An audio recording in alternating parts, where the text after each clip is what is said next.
Vietnam conflict, casework has always been managed at the level of casework. There's never been a project that's been dedicated to making sure that things are re-looked at over time. With new advancing technologies, maybe some old cases that have been quiescent for, a decade or two, maybe those can be re-examined and re-looked at and additional testing be done. When we say we're going back through and looking at old accessions to see if there's anything else that we can do with them, that means we're looking at those older cases to see if there's any additional testing that we can do that will drive that case forward.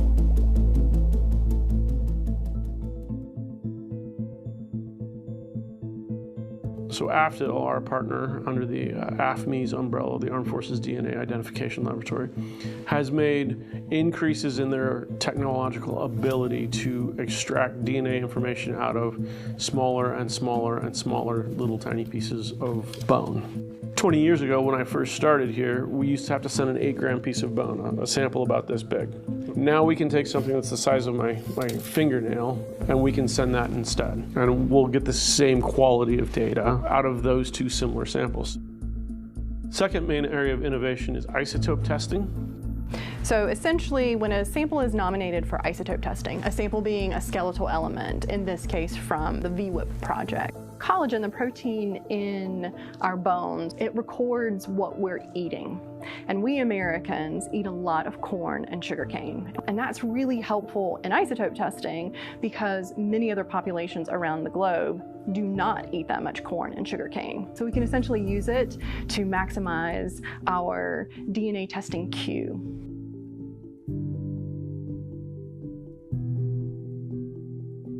For Vietnam itself, the first recovery was in 1985, and then we didn't have relations in Vietnam until 1988. So there was a 3-year gap between the first recovery and then our first, we call it joint field activities. Back then they were called iterations. The recoveries that kind of leading up to this project is we recover remains from a known site, yet there was no DNA, there was no dental remains, and the remains were all either burnt or very small, and so they've been sitting in the lab since this time.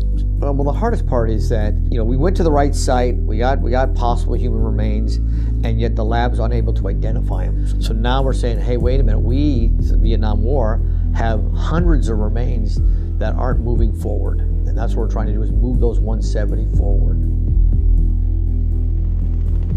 Recovery of remains from the field is probably one of our biggest challenges. It's hard to get to certain sites. It's hard to do excavations on other sites. It's hard finding the needle in the haystack sometimes. We've also partnered with different agencies and different colleges and universities around the United States looking at ways to maximize our return out of these sites. We always go back and we revisit the work that we've previously done if we've got a new way of looking at it, a new way of testing it. So we'll always go back and keep trying.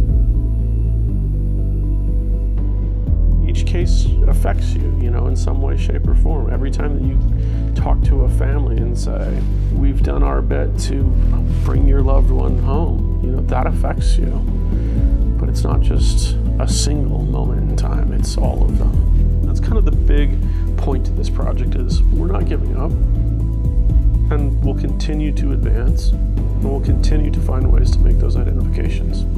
Every time I see a case move on to that, and every time I see it moving to the medical examiner, and every time I see the medical examiner signing that identification, that to me is a win.